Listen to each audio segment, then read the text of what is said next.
My family said we need distance. Please stop contacting us. I watched in silence as my uncle moved them out. I calmly said, I'll just stop the direct deposits first. By midnight, they were gone. Can you imagine waking up one morning, thinking you're the rock of your family, only to receive a text that rips your entire world apart? That's what happened to me. My family, the people I'd literally funded for years, sent a cold, cutting message, "We need space from you. Please don't reach out anymore at all." My fingers trembled, my throat tightened, because I knew, deep down, this wasn't about space. This was about me finally daring to set a boundary, and them deciding they'd rather cut me off than face reality. My name is Susanna, I'm 32, and for as long as I can remember, I've been my family's financial safety net. Growing up in a Chicago suburb, our house looked perfect on the outside, but it was constantly teetering on financial collapse. I quickly learned that numbers weren't just a talent for me, they were a survival tool. By 12, I understood our family budget better than my parents did. My father, Paul, was a serial entrepreneur, full of optimism but short on success. Every failed business venture, from landscaping to a restaurant supply store, drained our savings. "This one will be different, Susie Q," he'd say, ruffling my hair, while I stared at the stack of bills on the counter. My mother, Donna, dealt with our financial instability by simply pretending it didn't exist. She bought name brands, hosted parties we couldn't afford, and hobnobbed with women whose husbands actually earned their money. "Appearances matter," she'd declare, sliding another credit card bill into a drawer, thinking it was hidden. My 3 younger siblings, James, Amanda, and Tyler, grew up oblivious. James believed money magically appeared. Amanda inherited my mother's taste for luxury, demanding expensive everything. Tyler, the baby, was spoiled rotten, his gaming addiction fueled by whatever new system kept him quiet. I took a different path. At 16, I worked at a grocery store after school. In college, I juggled 3 part-time jobs while excelling in finance, skipping spring breaks and sororities just to make ends meet. My first job after graduation at Anderson Financial Consulting felt like winning the lottery. A $70,000 starting salary. Within a month, my student loans were gone. Within 2, I started helping at home. It began subtly, catching up a mortgage payment, then James's car insurance after an accident, then funding Amanda's influencer startup, then Tyler's community college tuition, which he promptly wasted by dropping out. The pattern became glaringly obvious, but I buried my head in the sand. Every family call started with small talk, but inevitably veered to money. My mother was a master of subtle guilt trips. "Your father's blood pressure is through the roof with these bills," or "We're so proud of you making all that money. Remember where you came from, though?" My father, too proud to ask directly, would mention problems that only money could solve. "The heating system is making that noise again. Repair guy wants $2,000 to look at it." Crazy world. James had no subtlety. "Sis, I'm in a bind. Need $1,500 by Friday, or they'll repossess the car. You know I'm good for it once this job interview pans out." Amanda's requests came wrapped in promises of future fame, just $3,000 for this course, and then the sponsorships will roll in. Tyler, rarely calling himself, usually got our parents to make his demands. When he did call, it was late, after hours of gaming. "My rent's due tomorrow." Landlord's being a jerk. "Can you transfer $2,000? I'll get a job next month." Promise? The only voice of reason was my Uncle Rick, my father's older brother. He pulled me aside at Thanksgiving 3 years ago. "They're using you, Susanna," he said, his voice low in the garage. "You know that, right?" I nodded, but still defended them. "They're family. They'd do the same for me." Uncle Rick's eyebrows rose. "Would they, though? When's the last time any of them asked about your life without wanting something?" My silence was my answer. Still, I kept giving. My small, functional apartment, my aging car, my modest vacations, all while I paid for their roof repairs, James's luxury car, Amanda's Instagram-worthy trips to Bali. Deep down, I knew Uncle Rick was right. But admitting it meant facing a devastating truth. Maybe my family's love was conditional, based on what I could provide, not who I was.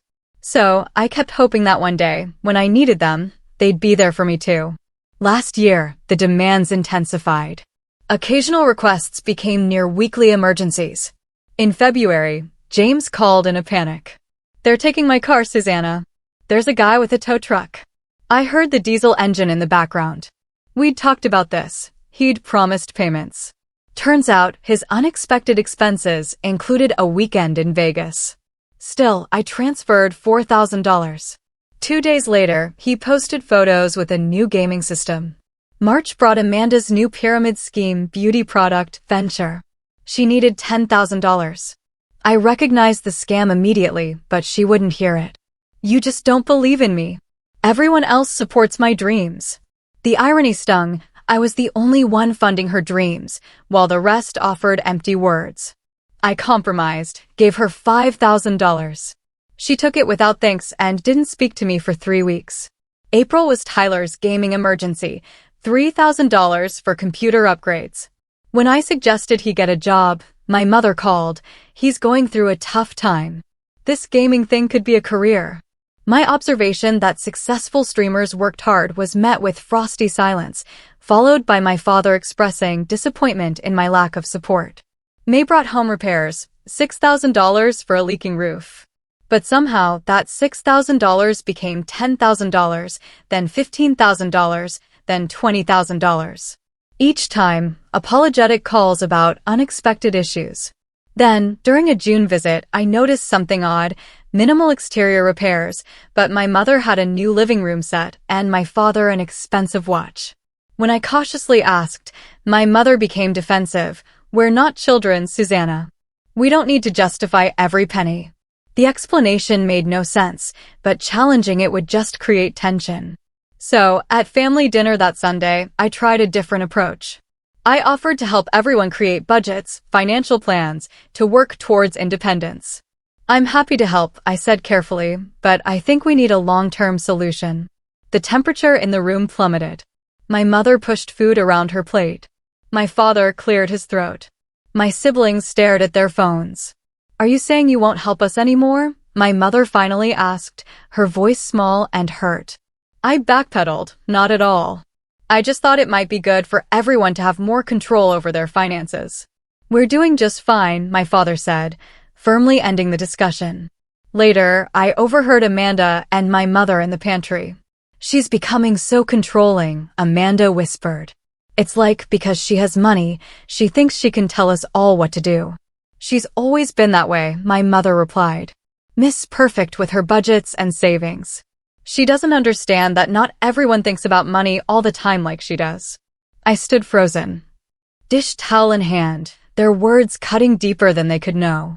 Was that how they saw me? Not as generous, but controlling? Not responsible, but obsessed with money? Despite this crushing revelation, I continued helping through the summer and fall. But my questions grew more pointed, my transfers more delayed.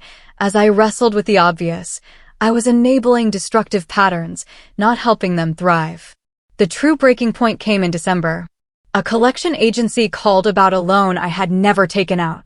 After several confusing conversations, I discovered the truth.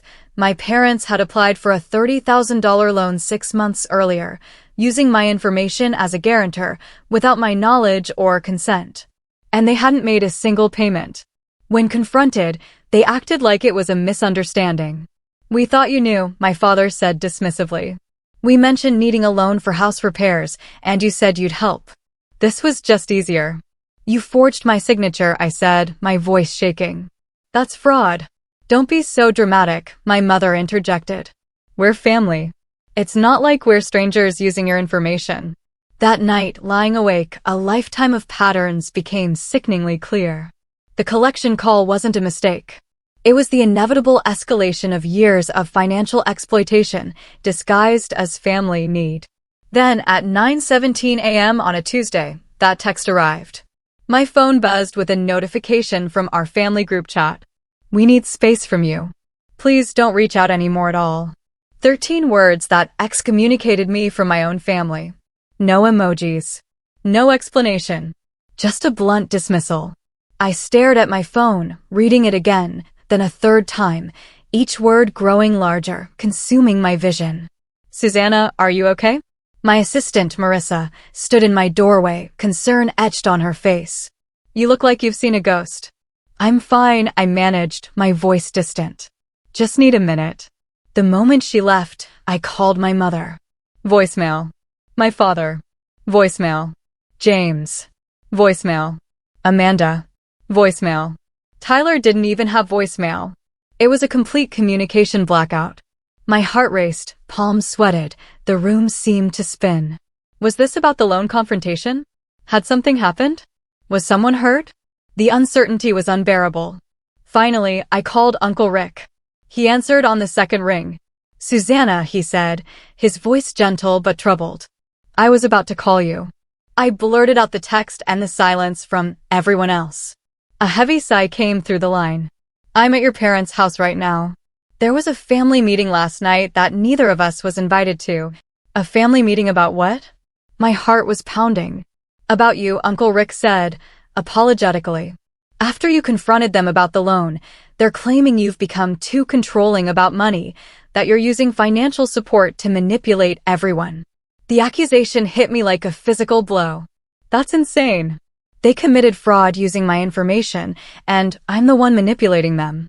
I know, Uncle Rick soothed. It's completely backwards, but they've convinced themselves you've changed. That success has made you look down on them. Your mother was particularly upset about you offering financial counseling. But the loan, I gasped.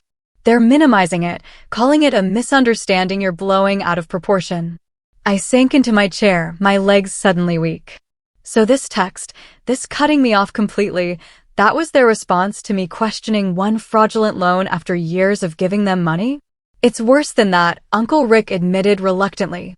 They're planning to ride out this arrangement until, and I quote, she realizes what she's lost and apologizes. Apologizes? The word was a whisper. They're expecting you'll come crawling back once you realize family is more important than money. They seem to believe you need them more than they need you.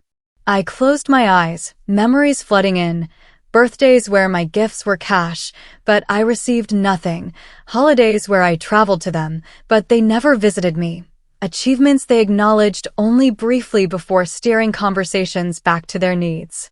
Do they realize I've given them over $175,000 in the past 5 years? I asked, the number having crystallized during a recent, depressing review of my finances. Uncle Rick's whistle was long and low. I knew it was a lot, but not that much. And no, I don't think they conceptualize it that way. In their minds, that's just what family does for each other. Though, he added pointedly, the support only seemed to flow in one direction. After hanging up, I canceled my meetings, claiming illness. It wasn't far from the truth. I felt physically sick.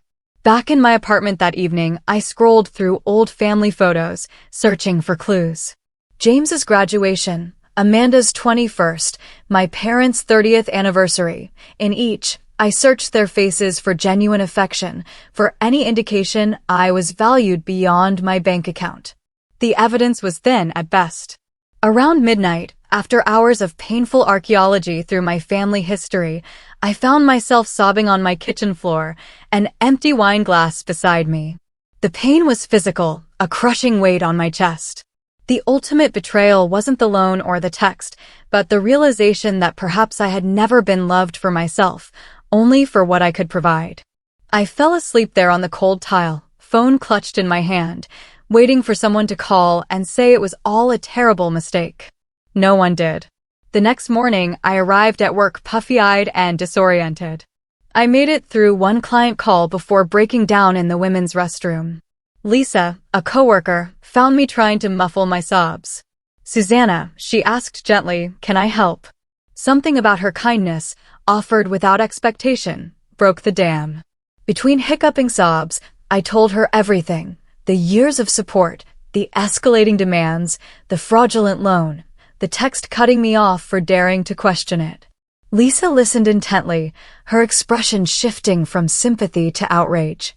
When I finished, she took my hands. Susanna, I need you to hear something that might be hard to accept. What you're describing isn't normal family support.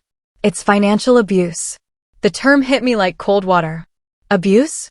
That seems extreme. They're not bad people.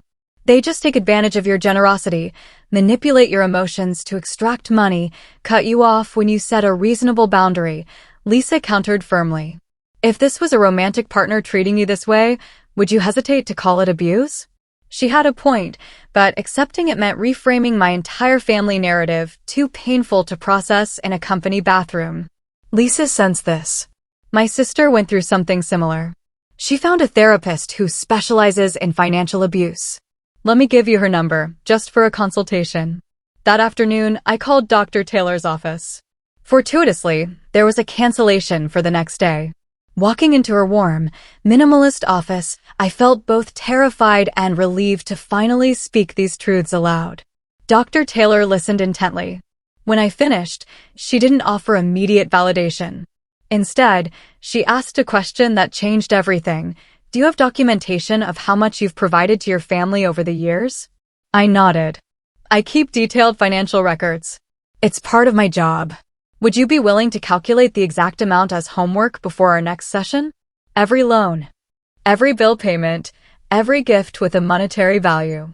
The assignment seemed strange, but I agreed. That evening, I pulled out bank statements, credit card records, spreadsheets. I created a new document, Family Financial Support. Hours later, I stared at the final figure in disbelief. Since graduating 8 years ago, I had given my family $178,642. Nearly all of it labeled as loans never repaid.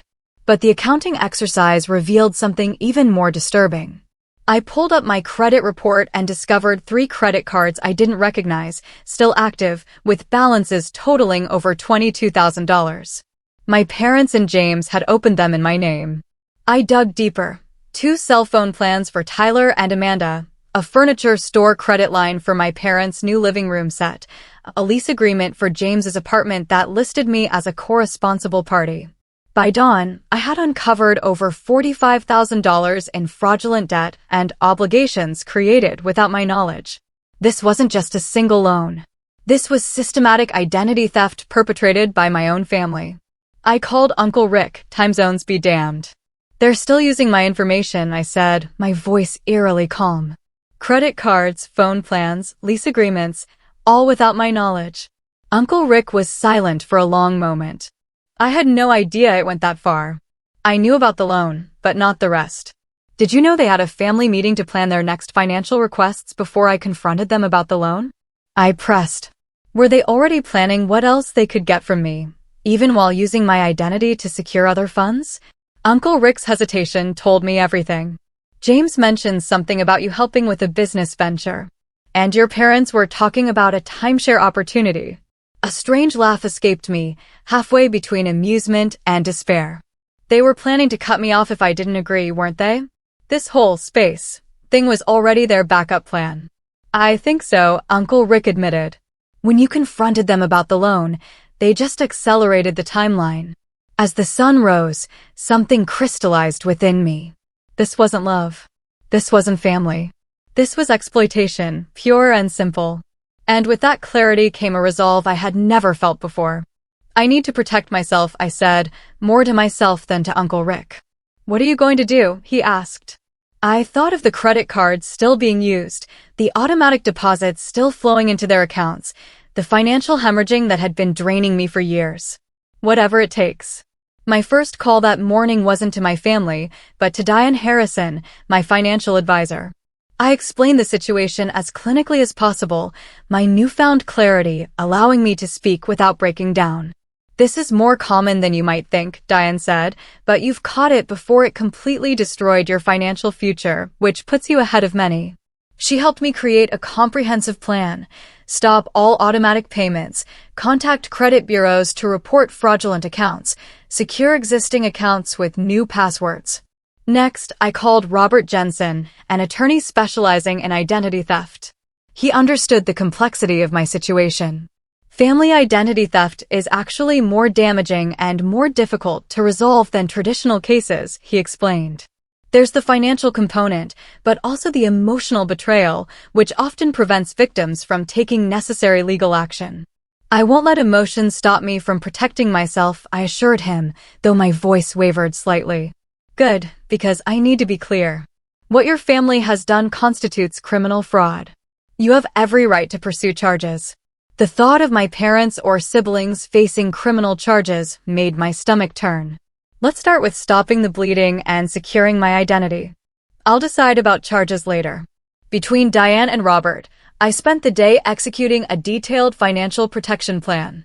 By evening, I had canceled all automatic transfers, frozen my credit at all 3 major bureaus, reported fraudulent accounts, changed all passwords and security questions, documented all unauthorized accounts, set up fraud alerts, and drafted cease and desist letters.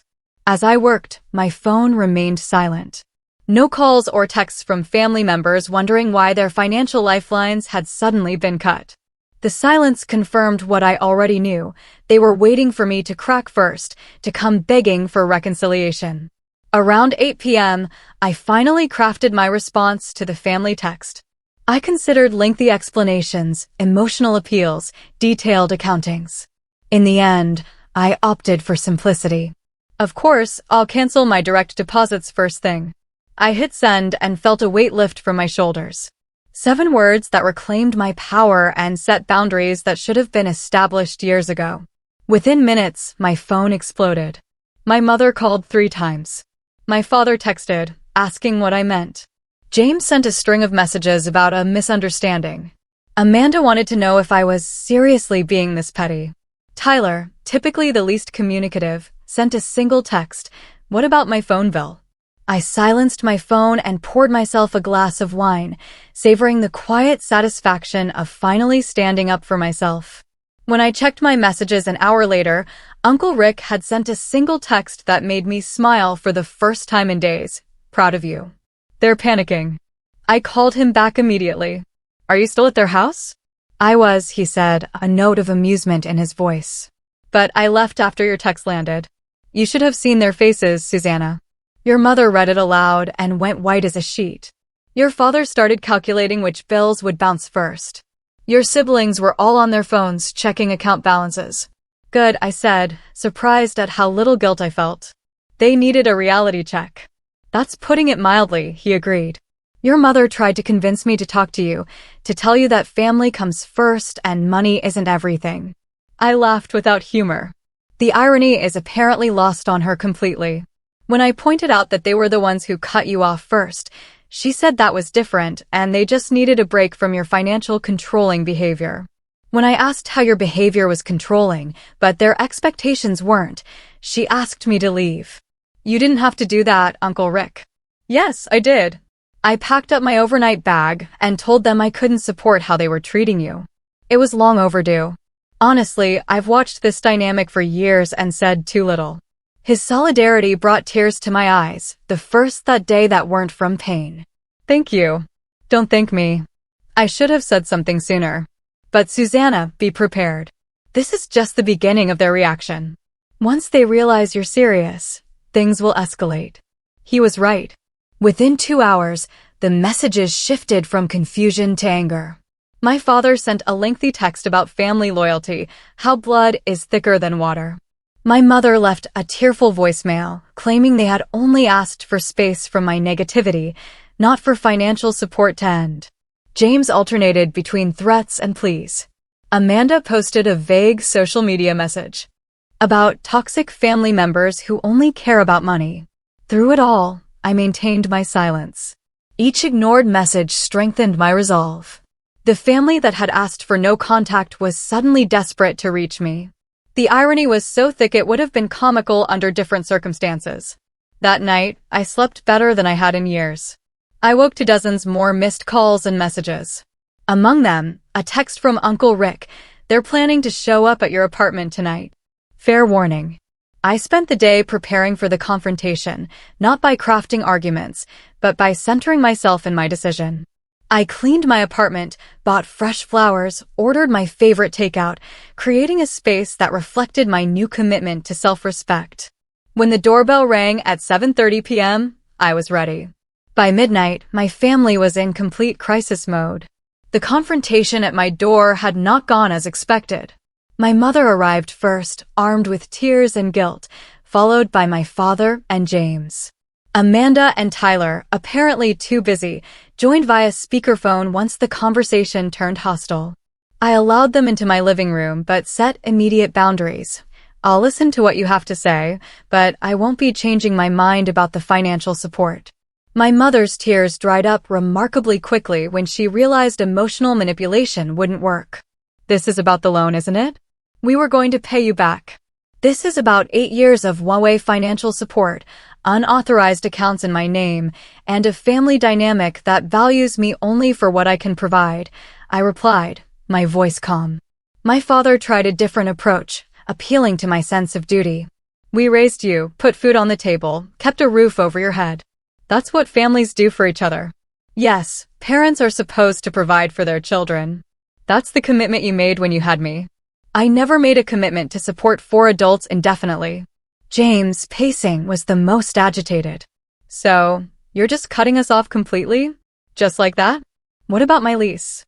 What about the car payment due next week? Those are your responsibilities, James. You're 30 years old. It's time you learn to support yourself. The conversation devolved from there, cycling through every emotional manipulation tactic. My mother brought up childhood illnesses. My father mentioned college application essays. James reminded me of times he'd picked me up from work, conveniently forgetting I'd paid for those car repairs. Amanda, via speakerphone, I thought you believed in me and my dreams. Was that all lies? I do believe you're capable of achieving your dreams, Amanda, but not while someone else funds your life. Real success comes from building something yourself. Tyler, typically quiet, finally spoke up. What am I supposed to do about my phone? It's going to get shut off. Get a job, Tyler. Like everyone else in the world. The back and forth lasted hours. Anger, bargaining, guilt, threats. My father suggested legal action. My mother hinted she'd tell extended family I'd abandoned them. James bluntly stated he'd default on the lease that fraudulently listed me as a cosigner. Through it all, I maintained my position with a calm I didn't know I possessed. When they finally left around 11:30 p.m., having secured no commitments, the true panic began. Uncle Rick called around 1 a.m. They just had an emergency family meeting. I was still awake, too wired to sleep. Your father is realizing the mortgage payment is due in 3 days with no way to cover it. Your mother's worried about the minimum payments on those store credit cards. James discovered his car insurance lapsed. I felt a twinge of worry, quickly suppressed. Those aren't my problems anymore. I know, and I agree. I'm just keeping you informed. They're making desperate plans. Your mother is calling her side of the family tomorrow for loans. Your father is talking about selling his coin collection. James is looking at roommate listings online. Sounds like exactly what they should have been doing all along, I observed. The next few days brought financial reality crashing down. Amanda's Instagram, once filled with brunches and tropical vacations, suddenly featured simple pleasures as her lifestyle contracted. James, faced with actual job hunting, discovered his resume gaps made finding employment challenging. His social media shifted to complaints about unfair hiring. Tyler's gaming streams abruptly ended when his internet was disconnected for non-payment. He moved back home, adding to the household tension. My parents faced the most significant adjustments: missed mortgage payments, penalty APRs, a crumbling facade of stability. Through Uncle Rick, I heard about these developments, but remained firm. He became my eyes and ears, keeping me informed without pressure. A week after my financial separation, my mother showed up at my apartment again, this time alone. Her appearance had changed dramatically: simple jeans, roots showing in her hair, bare nails. 5 minutes, I said, letting her in. Susanna, we're really struggling, she began, her voice lacking its usual theatricality. The mortgage is past due. Your father's blood pressure is through the roof. James might lose his apartment. I understand this is difficult, I said evenly. But these are natural consequences of financial decisions you've all made over many years. We're family, she said, as if those 2 words excused everything. Family doesn't commit fraud against each other. Family doesn't value money over relationship. Family doesn't cut someone off for setting reasonable boundaries. Her expression hardened. So this is punishment. You're teaching us a lesson. No, Mom. I'm simply allowing you all to experience the reality most adults live with, financial responsibility for your own lives. She left shortly after, no resolution, but something had shifted. The desperate panic was evolving into reluctant acceptance. My father called the next day, his approach far more aggressive. Your mother is devastated. Is that what you wanted? To hurt her? To hurt all of us? What I wanted was a healthy relationship with my family that wasn't based on financial exploitation, I replied, keeping my voice calm despite my racing heart. Nobody exploited you. We asked for help, and you gave it. Nobody forced you. Did I consent to the credit cards opened in my name? The loan using my information as guarantor? The cell phone plans? The lease agreement? His momentary silence acknowledged what he wouldn't say aloud. We were desperate. And now you're experiencing the consequences of that desperation without using me as a safety net. That's all. More family attempts at reconciliation followed, all with strings attached. James wanted to talk things through, but let slip he needed help with an urgent car situation. Amanda proposed a sister day that somehow included a store where she had her eye on a business investment piece. Even Tyler's message transparently mentioned his gaming equipment had been pawned by our father to cover bills. Through it all, I maintained my boundaries with increasing confidence. Uncle Rick reported a family meeting to strategize, getting me to forgive and forget, even recruiting extended family. Most took my family's side, having heard only their version, but a few, like cousin Jennifer, reached out with more nuanced perspectives. They did the same thing to me, she confided, not to the same extent, but after I got my nursing degree, suddenly everyone needed loans. These conversations reinforced that I wasn't alone, wasn't overreacting, and wasn't wrong to protect myself. Each day of maintained boundaries built my confidence and clarity. The first week without contact became 2, then a month. I channeled my energy into healing, meeting with Dr. Taylor. As my family's manipulation failed, they were forced to find other solutions. Uncle Rick reported that James had finally taken a job at a local warehouse. Amanda was working as a receptionist, scaling back her influencer ambitions.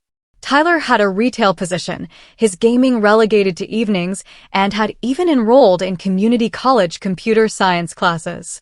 My parents' transformation was slower. They downsized, sold their house, and my father took a sales associate position at a hardware store, swallowing his pride for a steady paycheck. My mother started selling craft projects online. These weren't immediate transformations or Hollywood redemption stories. They were reluctant, often resentful adjustments to a new reality where actions had consequences and financial adulthood could no longer be outsourced. And through it all, I discovered something surprising. I was happier, lighter, more peaceful than I had been in years. Without the constant drain on my finances and emotional energy, I began to flourish. 6 months after that life-changing text message, my world had transformed. The apartment I'd kept small was now a 2-bedroom condo, decorated exactly as I wanted. My savings, once perpetually drained, now held a healthy reserve. My investment portfolio was steadily growing. But the financial improvements paled in comparison to the emotional transformation. Through consistent work with Dr. Taylor, I had begun unraveling the complex web of codependency, guilt, and misplaced responsibility.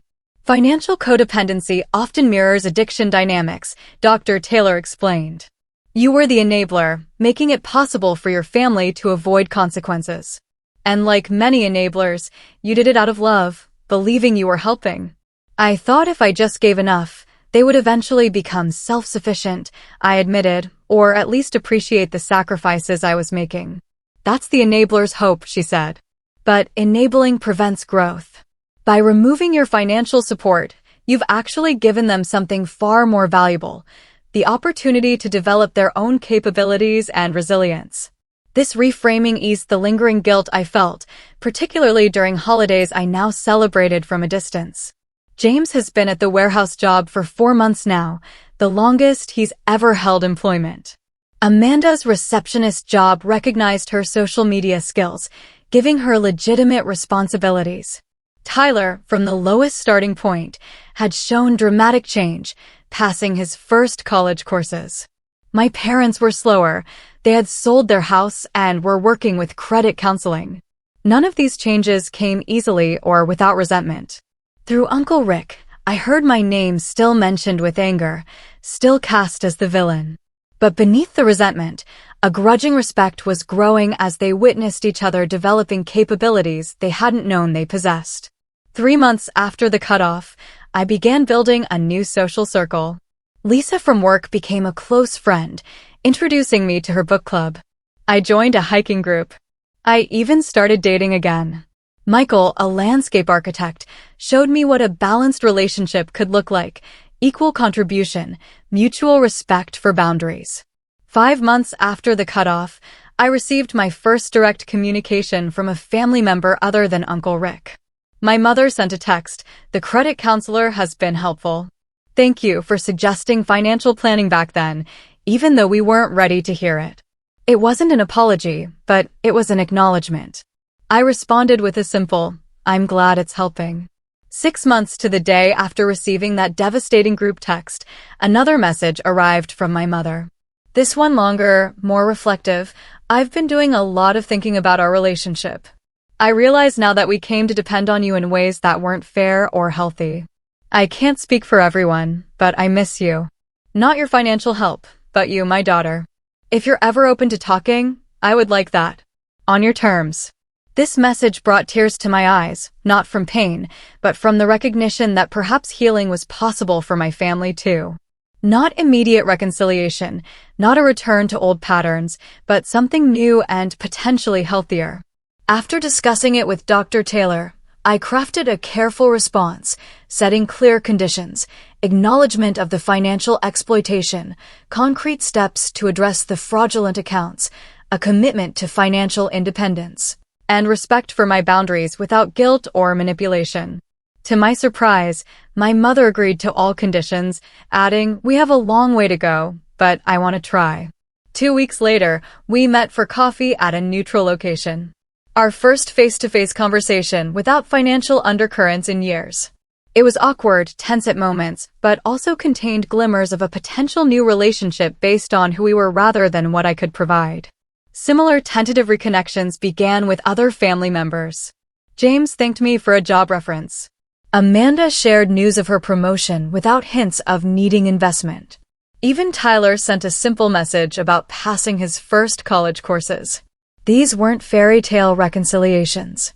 Years of unhealthy patterns couldn't be undone in months.